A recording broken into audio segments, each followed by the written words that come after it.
Saudara-saudari terkasih dalam Kristus, hari ini Kamis 5 September 2024 dalam pekan biasa ke-22 tahun B. Bacaan dibawakan oleh Cecilia Ira, Mazmur dilantunkan oleh Patrick Richard, dan renungan ditulis oleh Justinus. Selamat menekuni sabda Allah. Mari kita semakin mengasihi, semakin peduli, semakin bersaksi.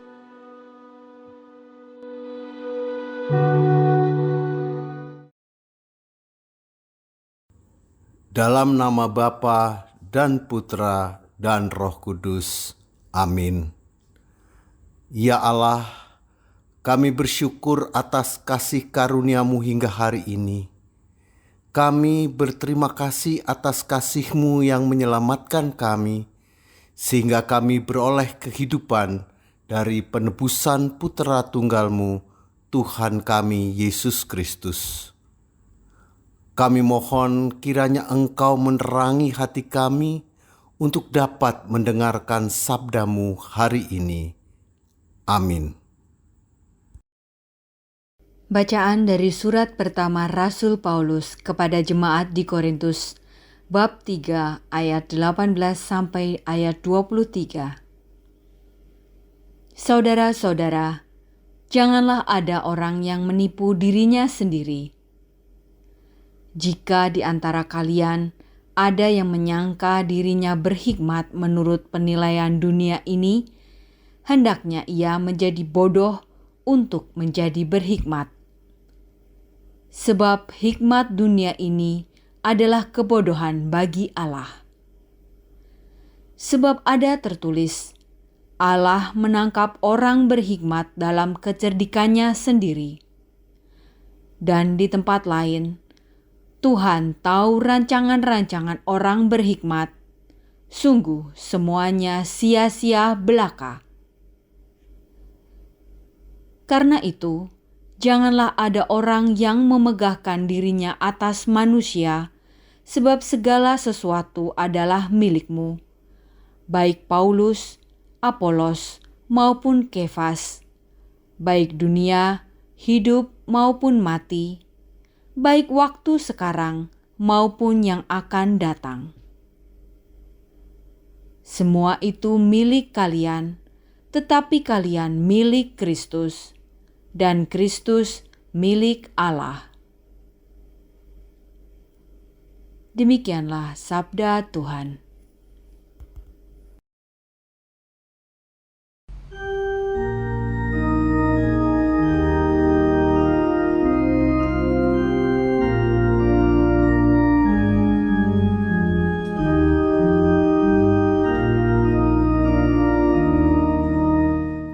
Milik Tuhanlah bumi dan segala isinya. Milik Tuhanlah bumi dan segala isinya, jagat dan semua yang diam di dalamnya. Sebab Dialah yang mendasarkan bumi di atas lautan dan menegakkannya di atas sungai-sungai. Milik Tuhanlah bumi dan segala isinya. Siapakah yang boleh naik ke gunung Tuhan? Siapakah yang boleh berdiri di tempatnya yang kudus? Orang yang bersih tangannya dan murni hatinya, yang tidak menyerahkan diri kepada penipuan dan tidak bersumpah palsu. Milik Tuhanlah bumi dan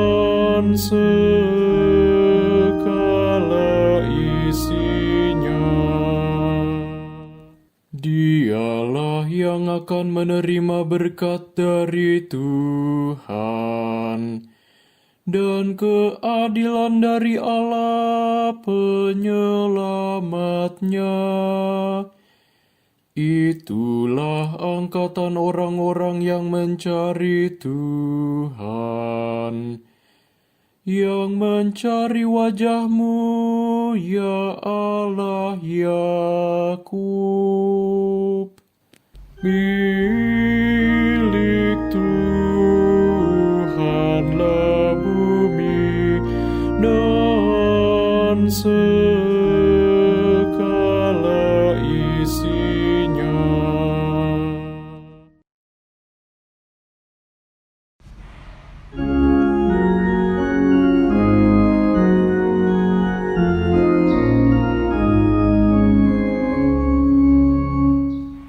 Haleluya, haleluya, haleluya. Mari ikutlah aku, sabda Tuhan, dan kalian akan kujadikan penjala manusia. Haleluya, haleluya, haleluya.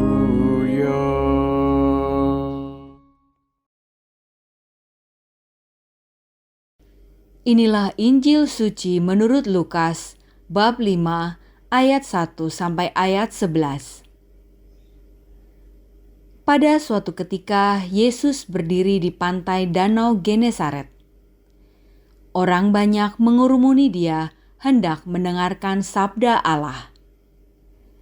Yesus melihat 2 perahu di tepi pantai. Nelayan-nelayannya telah turun dan sedang membasuh jalannya. Ia naik ke dalam salah satu perahu itu, yaitu perahu Simon, dan menyuruh dia supaya menolakkan perahu itu sedikit jauh dari pantai.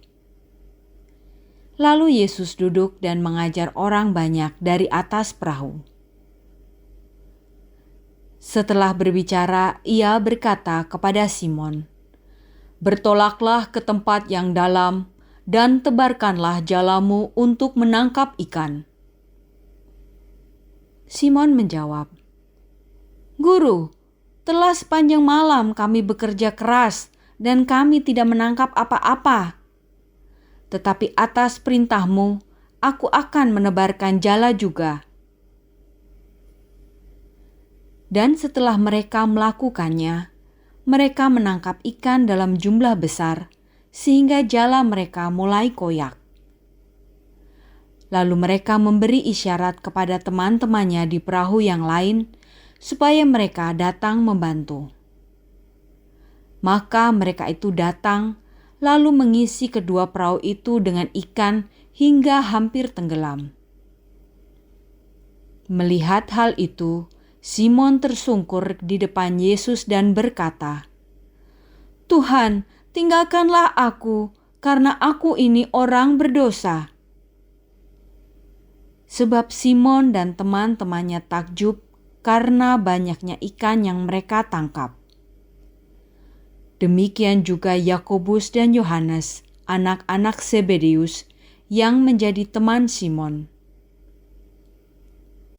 Yesus lalu berkata kepada Simon, "Jangan takut, mulai sekarang engkau akan menjala manusia." Dan sesudah mereka menghela perahu-perahunya ke darat, mereka pun meninggalkan segala sesuatu, lalu mengikuti Yesus. Demikianlah sabda Tuhan.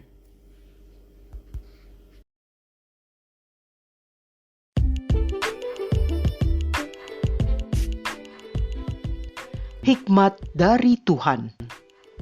Renungan dibawakan oleh Agustinus Ronald.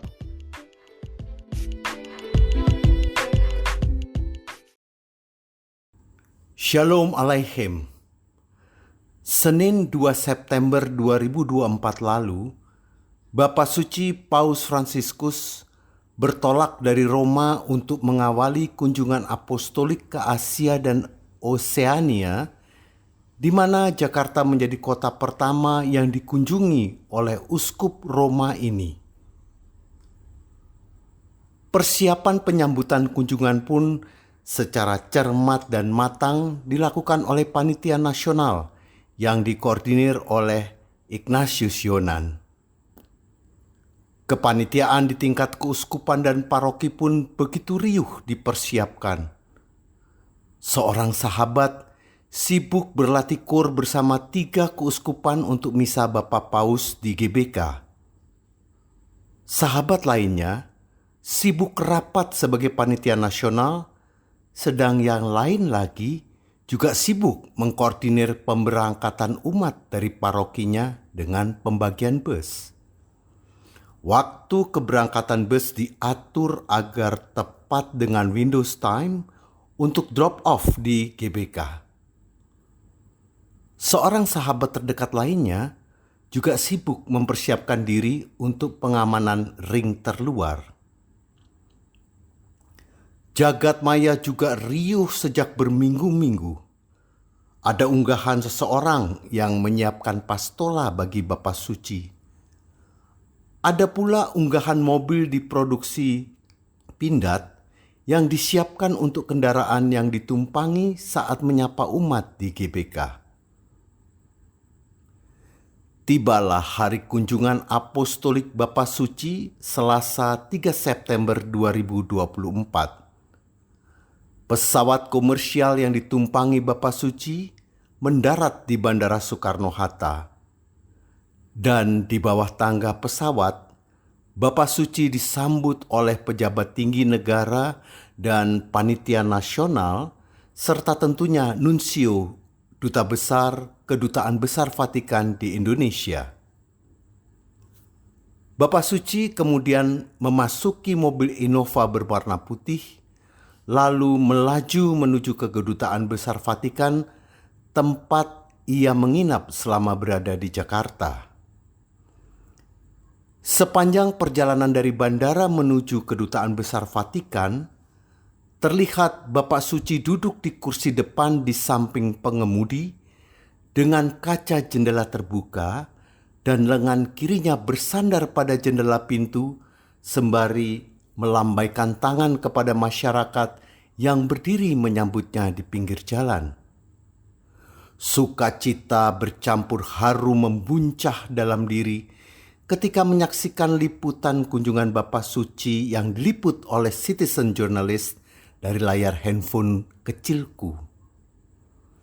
Satu tindakan kecil dari Bapak Paus tersebut mengguncang negeri ini. Kesederhanaan Bapak Paus serta kerendahan hatinya membuat warga yang menyambut sepanjang jalan bersorak girang dan kemudian mengunggahnya ke akun media sosial mereka. Saya menyaksikan unggahan-unggahan tersebut yang juga berasal dari akun-akun pemeluk agama selain Katolik, dari beragam dialek bahasa yang digunakan, juga menunjukkan keberagaman suku. Semua ton unggahan tersebut penuh sukacita serta kekaguman atas kesederhanaan dan kerendahan hati Bapa Suci. Satu tindakan kecil Bapa Suci ini terjadi dalam momentum yang tepat. Kenapa saya katakan momentum yang tepat?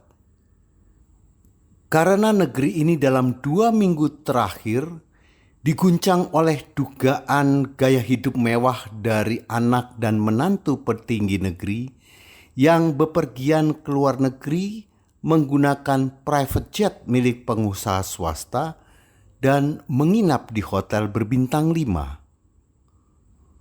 Sungguh kontras secara diametrikal antara kesederhanaan Bapa Suci dan gaya hidup penuh kemewahan dari keluarga petinggi itu. Santo Paulus mengingatkan gereja di Korintus dengan pesannya yang masih sangat relevan dengan kita gereja di Indonesia dan bahkan negeri ini. Karena itu, janganlah ada orang yang memegahkan dirinya atas manusia, sebab segala sesuatu adalah milikmu. Baik Paulus, Apolos maupun Kefas, baik dunia hidup maupun mati, baik waktu sekarang maupun yang akan datang, semua itu milik kalian. Tetapi kalian adalah milik Kristus, dan Kristus adalah milik Allah.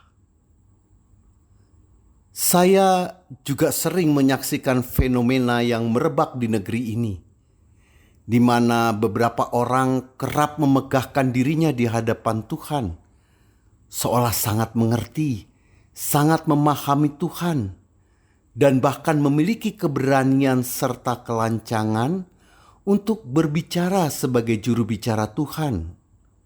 Bahkan, seringkali bukan hanya sebagai juru bicara, tetapi seolah memiliki otoritas Tuhan yang memvonis sesamanya manusia, apakah seseorang masuk surga ataukah masuk neraka. Santo Lukas Penginjil hari ini mengisahkan bagaimana Santo Petrus, seorang nelayan yang memiliki pengetahuan, keterampilan, dan pengalaman, harus menerima saran gurunya untuk menebarkan jalannya sekali lagi. Dialah sang guru yang merupakan anak tukang kayu dari Nazaret. Setelah berbicara, ia berkata kepada Simon, "Bertolaklah ke tempat yang dalam dan tebarkanlah jalamu untuk menangkap ikan." Simon menjawab, "Guru, telah sepanjang malam kami bekerja keras dan kami tidak menangkap apa-apa. Tetapi atas perintahmu, aku akan menebarkan jala juga." Santo Petrus terlihat memegahkan dirinya di hadapan sang guru, namun saat itu Santo Petrus belum memahami siapakah Tuhan Yesus tersebut. Santo Petrus memegahkan dirinya karena sebagai nelayan, ia merasa jauh lebih mengerti bagaimana menjala ikan.